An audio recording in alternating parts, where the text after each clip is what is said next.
Ora, I'm Pinky. And I am Hunter. Welcome to Kōrero Convos.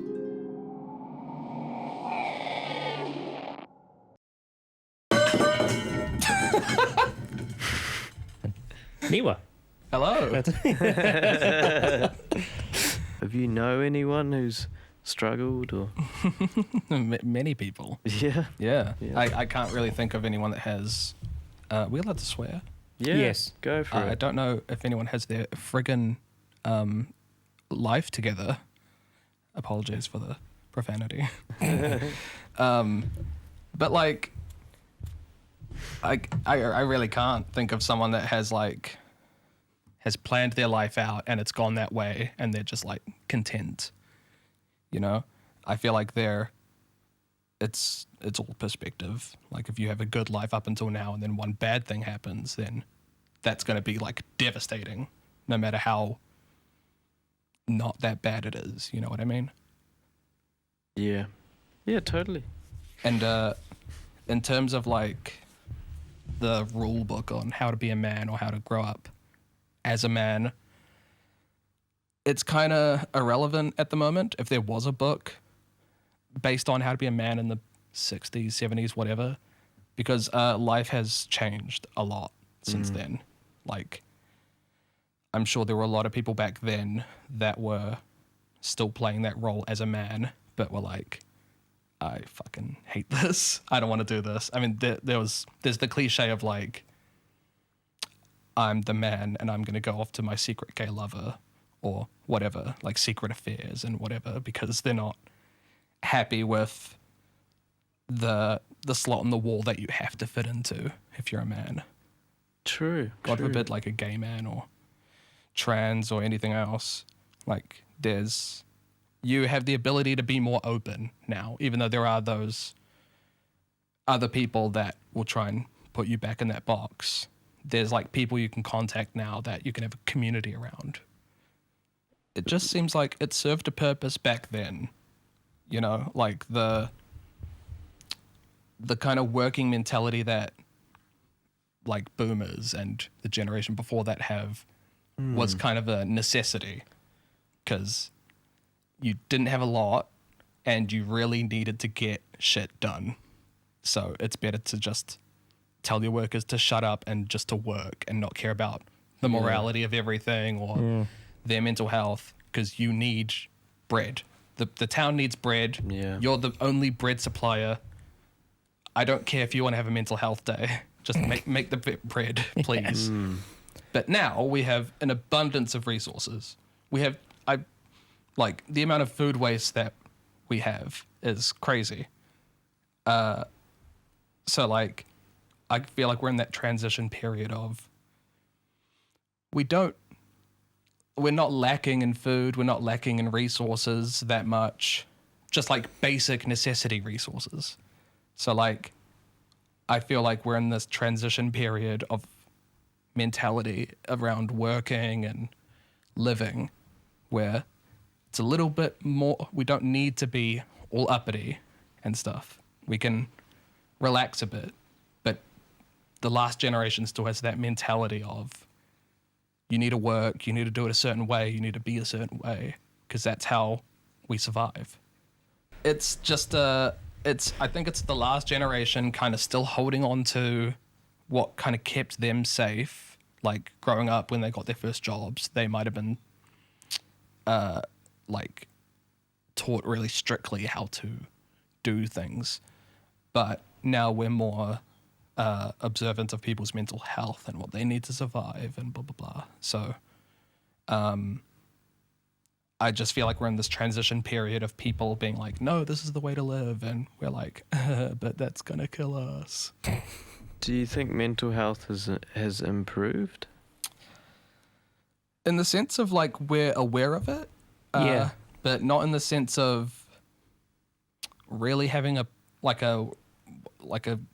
good solution or like a 12-step program into not being depressed. Like, I feel like we're very good at going, you're depressed. Good luck. Yeah. You know what I mean? Like, it's not Yeah. like someone can diagnose you and then send you to a course that has like a really good depression turnover rate. It's just kind of like, we know you're depressed. I hope you do better in the future. Yeah, totally. Yeah.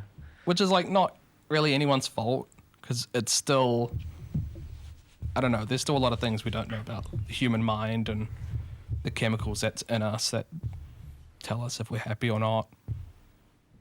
Yeah. It could be something solved in the near future. It could be just something we never understand. Who knows? So how's your mental health? It's I don't know. It depends on the day. Right. It really depends on what I've been doing lately, what I've been eating, how many times I've left the house. A lot of things. Again, it's another brick in the wall. Do you work at the moment? Outside of your Not at the TVs? moment. I'm in between jobs. Right. As a Bartender. yeah. I just don't really want to bartend anymore. It's kind of a double-edged sword where if I go back to working in bars that are a bit more relaxed and I have a bit more control over how I act and who I serve and whatever, it's probably going to be really physically draining. Like, it's going to be a long shift and, you know, it's not going to be, they're not going to hold my hand through it. We're like, Right. which is kind of fine because I'm experienced in bartending and I can deal with someone being a shithead. But the opposite end of bartending is just really high class and you really have to think a lot more before you speak. And as someone with ADHD, that's hard. Do you have ADHD? Yeah. Everyone we've interviewed so far has had ADHD. It's interesting. Yeah. I mean, like, artists, I don't know. From my experience, if you don't think, this is going to make me sound like such a hippie, but like, if you don't think the mainstream way or like the way that you've been taught in school, it's probably because you have ADHD or some other form of learning disability. And Neurodivergent. Yeah. Is the term, eh? yeah. Yeah. And then you kind of see the world in a slightly different way, which is what artists do, you know? So I feel like it's a lot easier for people to transition into that field. Like, I cannot think of an artist that I know off the top of my head that doesn't have some form of mental illness that has kind of inspired their art in a way. So I'm not saying that if you're not neurodiverse, you can't be an artist. But art is just like trying to depict on how you see the world or what you think is cool in the world.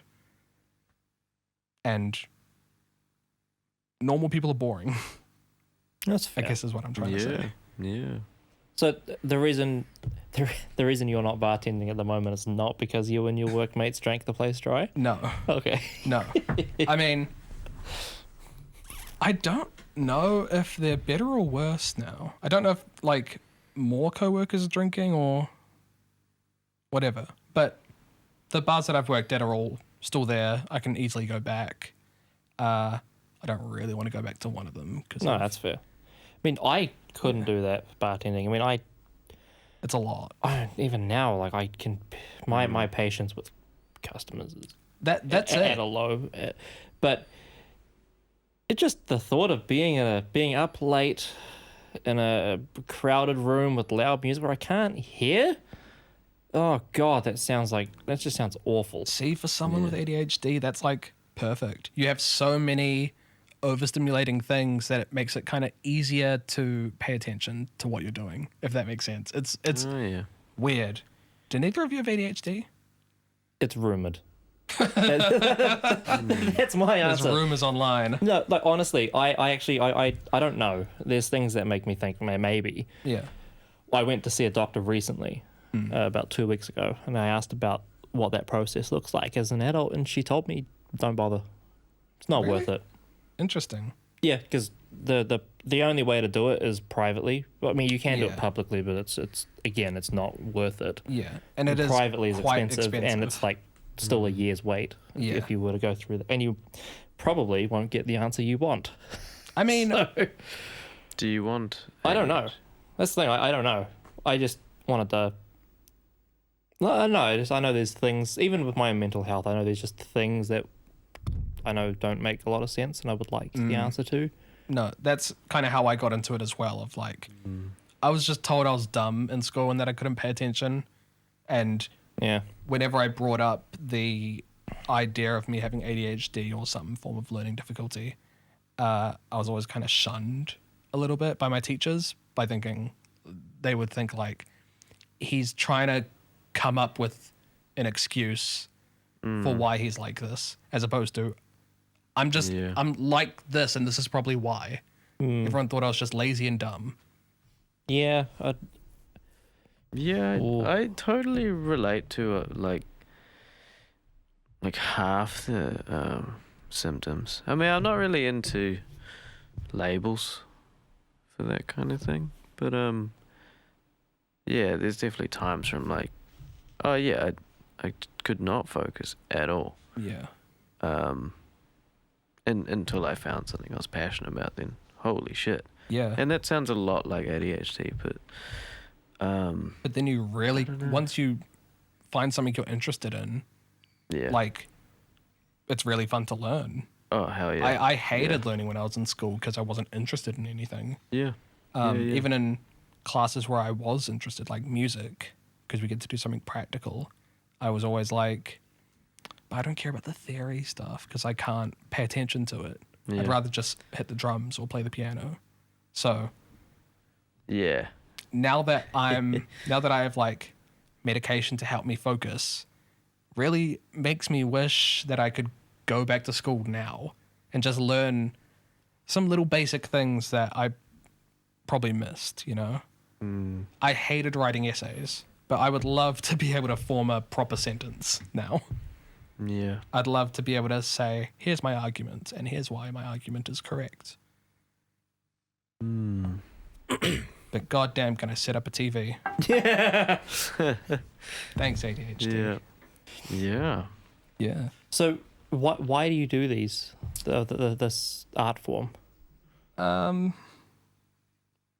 Looks cool. looks cool. I mean, that's kind of it though. Like, Yeah. During lockdown, you know, everyone was kind of concentrated on distractions. Like, it was kind of hard to look at your phone, look at your computer without having more news that you would just go like, oh my God, I can't believe this is the world we live in at the moment. Just kind of a crazy world event to live through.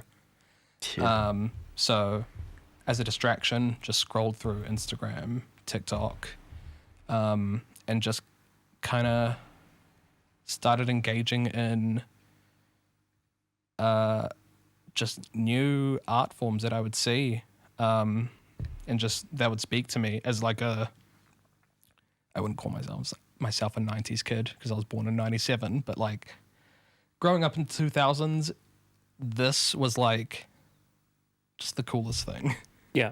Like you would go into a lounge at like your friend's place and see their TV and how big it was and like how bulky it is, and I don't know, it just gets me feeling nostalgic, and I just liked the art that people were starting to do through CRT TVs. Just like the kind of, they have their own look whenever you put something on it. Like I have something digital on there now, but because it's running through a CRT TV, it has that look.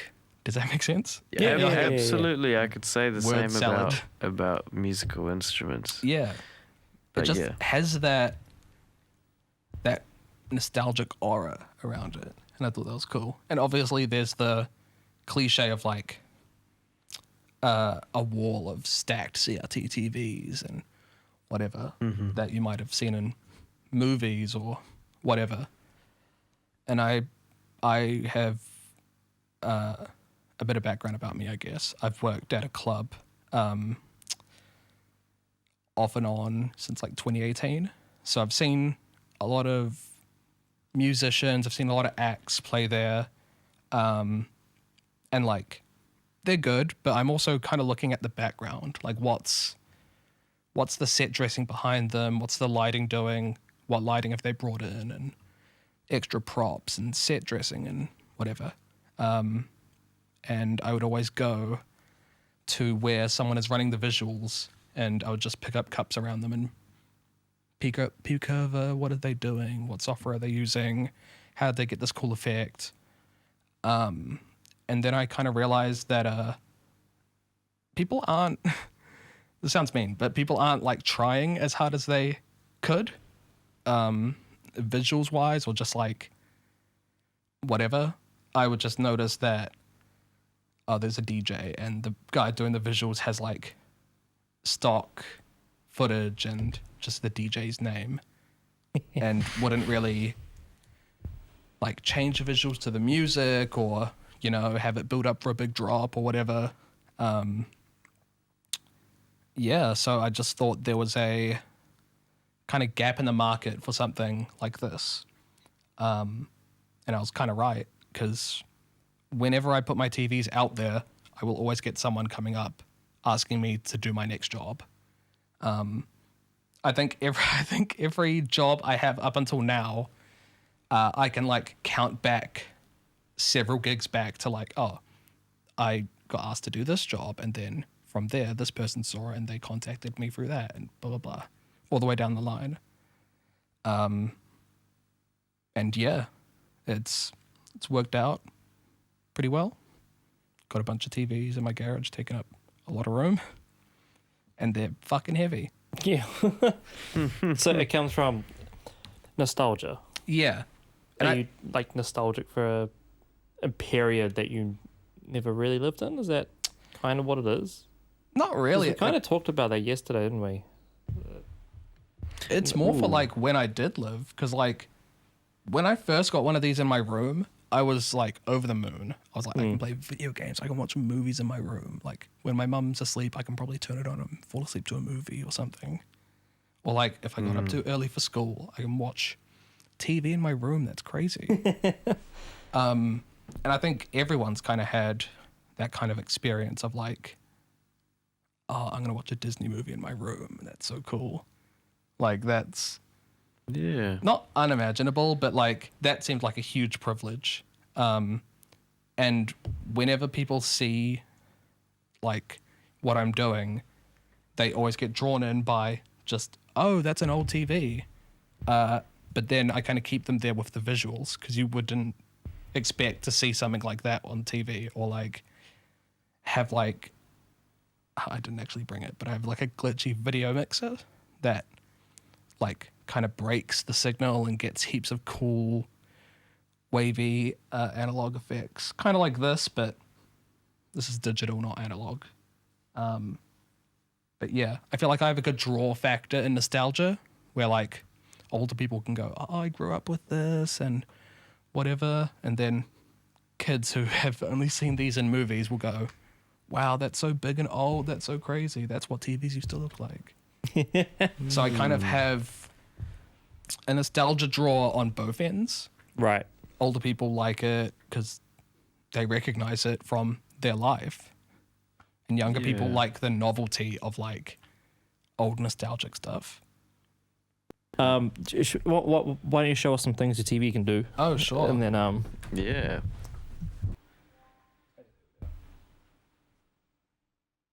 Hello?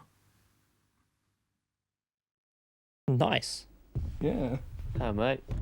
All running off my phone into my computer into the TV. So what app are you using for that? On my computer, it's a program called Resolume. Yeah, and on your phone. Nothing on my phone. No app, no nothing. Because these are both Apple devices, they just talk to each other. So I can set this as a wireless webcam if I wanted to. Right. Oh, okay. I see how that's working now. And so because that's in Resolume, I can set this up as a another camera that I can just cut to, and I can put effects on it, I think.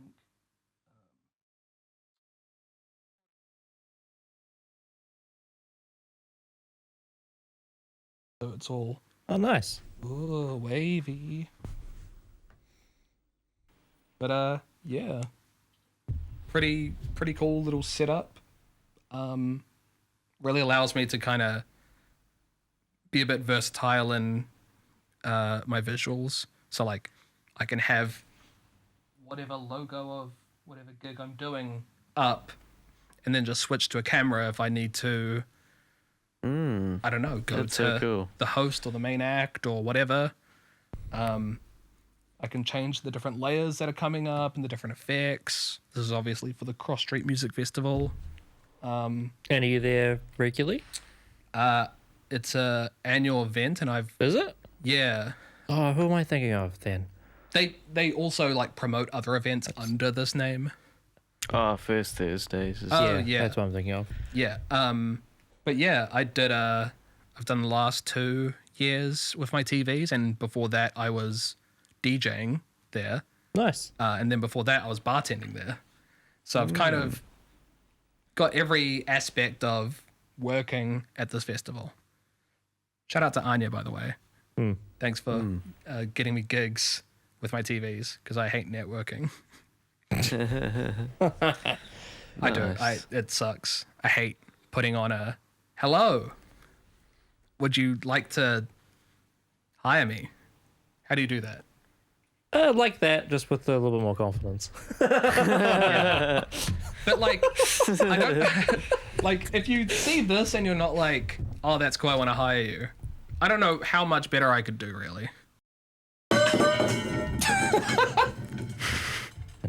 Niwa.